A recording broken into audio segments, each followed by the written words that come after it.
guys, it's Kemi and my review for the film that everyone was just absolutely clamoring for this year, and that, of course, is Songbird. So what Songbird is essentially about is it takes place about 4 years into the future where the coronavirus is still going on. It's ravaged the world, and it's mutated into something far more deadly where basically when you get it, you, like, die pretty quickly, and because of that, you know, half of the population pretty much has been quarantined, but we center on our main character of Nico, someone who has been immune from the virus for a while now, and basically he has to do what he can to try to reunite with his girlfriend Sarah, who is very much in a very dangerous situation, and also overcome all of the potential corruptedness that has been going on within the town. So, Songbird overall, I was very much against the idea of this film. I mean, just talk about a film with such horrible timing.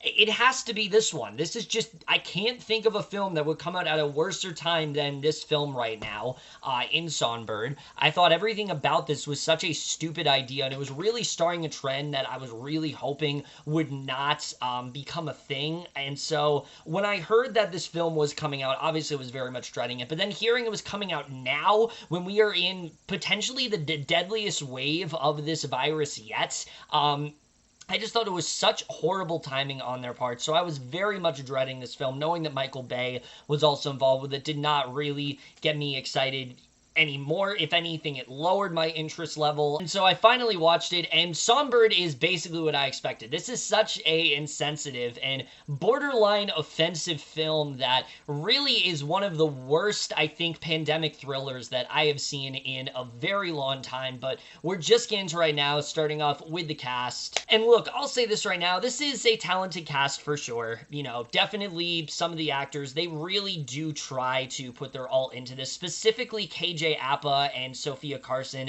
they're not bad in the movie. They really are trying to make this work. KJ Apa especially, I think, really does go for it as the character of Nico. You know, you really do see his determination here. He's a very likable character, and Carson has some good work too. I enjoyed what she ended up doing in the film, and so I do think that they slightly end up saving it. They're not terrible here or anything. The rest of the cast here, though, no, they really do not make this film work very much at all. Everyone in this film either seems very bored or they're just really over the top. Like, for example, Craig Robinson, he's really trying to add some comedic flair into this film, and it just is not really working. It's the type of Michael Bay type humor that just never really works here. It's just not really working for Craig Robinson. And I like Craig Robinson, but his delivery just was not really working very much in this film at all. And then you have actors like, say, Bradley Whitford, who is very talented, but here he is just so over the top and really overdoing it in terms of his performance, and it is not really working at all. It feels very cartoony. Peter Stormare especially, I thought, was bad here. He really did not do a great job in this film. Alexandra Daddario and Paul Walter Hauser, they just seem very bored as well. Same with Demi Moore. Just this entire cast, it's not a very good ensemble. They don't really do a good job of holding this film together, and when they fail, pretty much everything else does as a result, which I guess we'll just get into the directing here by Adam Mason, who I have not really seen him do much of anything. I know he's done a couple episodes of Into the Dark and things like that, but his directing here, I think, is just really bad. He doesn't seem to know what he wants this film to be. Does he want this to be a pandemic thriller, or does he want to be more of a heist thriller? What does he really want this film to be? His tone just doesn't really work in this film. It's very overly dark, and I just don't think that his directing was very good here at all. It just didn't feel like this film had much of a direction, and I really don't think it did. You know, I think honestly this is a film that was made because they wanted to make a movie that could be out in the next 9 months, and it really does feel that way when looking at the directing here. I don't even think this was Mason's idea. I think he was just the only director on board, because it doesn't really feel like there's any particular flair here. It doesn't really feel like there's any specific style. It just feels very average in terms of the directing. The directing here is nothing special. It feels very amateur, and I just was not impressed by any of what was going on here directing-wise. But the screenplay for this film is especially awful, because here's the thing. Centering a movie around COVID, I think, is really insensitive, and I think it's honestly just such a horrible thing to do. But that's the least of this movie's concerns. I mean, you remove COVID from this film, this is just a really horribly made pandemic thriller, especially when it comes to the virus itself. Very little is actually known about what the state of the world is really like. It's sort of like a purge type scenario where people are in these things called the Q zones, and they have to wear these wristbands of sorts, and, if they are not, checked constantly, they're put into the Q zone. We don't really know what that's about. We don't know why there are all these wristbands and what's going on there. We don't know how someone becomes immune from this virus, because this isn't COVID. This is, something else that it's mutated into. The world building is just very, very weak here, and that alone is one of the things that really does bring this film down, and just really never worked for me. I found the world building to be very weak overall, but then you focus on all the characters in this film, and they could not be more one note and lifeless than they really are here. I talked about how KJ Apa and Sofia Carson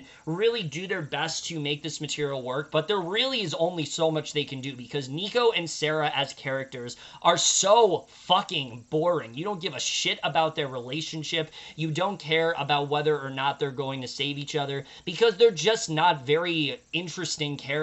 I found them to be very generic. I found them to be almost just very derivative in that way. It felt very milquetoast with the way their characters were handled here. I mean, there's literally a scene where they keep talking about how, oh, remember when we used to do this? Remember when we used to do that? And nothing that they're talking about is interesting. It's just things that they used to do, and I get what the film is trying to go for. The idea that these two haven't seen each other in a while.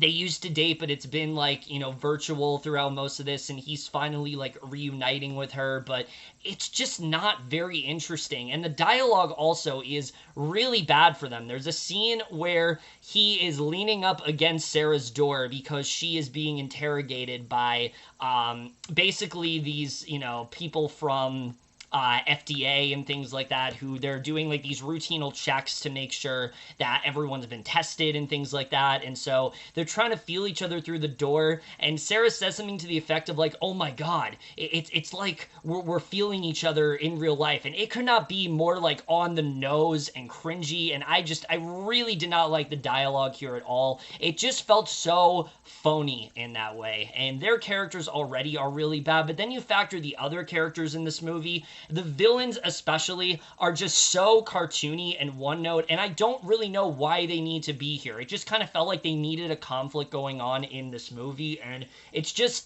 it's very much like something you've seen before. There are many aspects of this film that feel eeringly similar to Contagion, especially when you focus on Bradley Whitford's character, who has made these wristbands of sorts, and, he's trying to say these wristbands are ways to, heal yourself from this virus, but that, what he's doing isn't legit. It's kind of similar to a character in Contagion who wants to, convince the world that he's, found the cure to the virus and things like that, and it just never really works. I never really understood why we were so focused on this specific plotline. It felt like the most boring possible route to go with this story, because again, the film's not really trying to dive into the idea of people that have this virus or the toll that it's really taken on them. It's much more focused on a very generic plot line involving this guy trying to reunite with his girlfriend, but also trying to take down this agency of sorts, because it's an illegal, it's a business that's ran illegally, and so he's trying to take them down, and none of it you really do care about,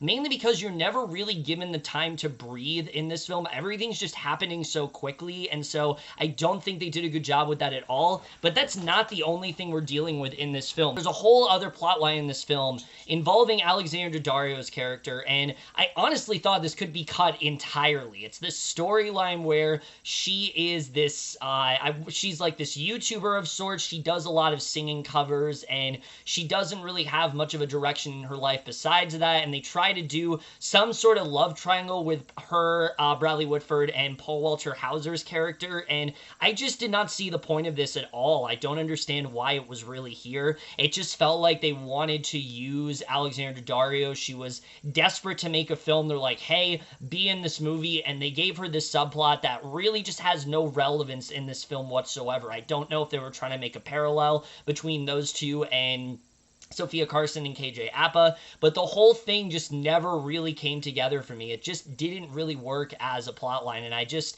struggle to understand what relevance it has in this film overall. It's one of those things where if they had just done another draft of this film, you could realize, like, that doesn't need to be here. Like, you don't need this plotline in this movie. There's no point of it to be in this film, but because of the fact that they clearly were just in such a rush to put this film out, they didn't seem to care very much about that. They just really focused on the most generic things possible. And again, the film is very irresponsibly handled in terms of the way it, handles the virus and things like that and all that stuff. I mean, it's clearly trying to make a profit off of the virus in a very shameful way, let me say. Like, it's done in a way where, like, they know what they're doing is wrong, but that's not even really my biggest problem with this film. It's the fact that everything is just so cartoony. Everything feels so fake in that way, and nothing feels like there's actual care put into this. Nothing feels like this is a film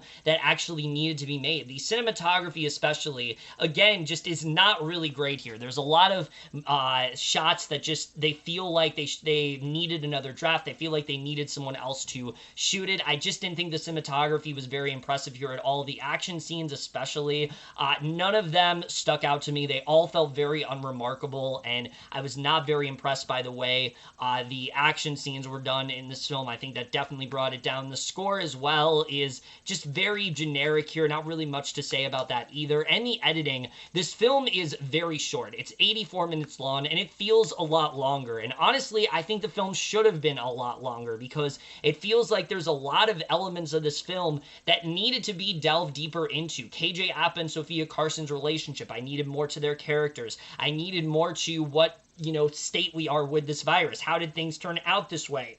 I needed more aspects of the world building. I needed to see more of, how these characters are suffering. There's an interesting plot line with Demi Moore's character and her daughter, and how her daughter is also immune from the virus, but we never really see what effect that has on their relationship. There's so many things here that feel so underwritten, and again, it's really because of just how rushed all of this film really does feel. Again, this doesn't feel like a film that had any care put into it whatsoever. It's really just a film that they clearly wanted to make so they could put it out in 9 months, and that's exactly where we are with this film. There really is no point for this to exist whatsoever. Again, the idea of this film is already offensive enough, but just the little care put into this makes it that much worse. The acting here, some of the performances really do try, but a lot of them feel very phoned in. The story is really dumb. It's ridiculously simplistic, and overall it's just a film that is not worth your time whatsoever. It's pretty much what I expected this film to be. Songbird is easily one of the laziest and dumbest films of the entire year, and I'm definitely going to give it a D. Look, I don't know if this is a trend that Hollywood is trying to start, but I really hope it does die with this film. Like, please, I do not want to see films centered around the coronavirus from here on out. This is not something that we need. I understand, like, it's a fascinating idea, but, like, there are many other films that have covered viruses really well. Watch Contagion or something like that. Like, that's a film that handled this subject very well. We don't need a film that is centered on something that honestly felt like a nightmare enough. Like, we just don't need to be reminded of that, It's not something that I think any of us really want to watch right now. But anyway, guys, in my review of Songbird, let me know what you guys saw this movie overall, left your thoughts, and we'll see you guys in my next video, and we'll see you guys for that. Okay, bye.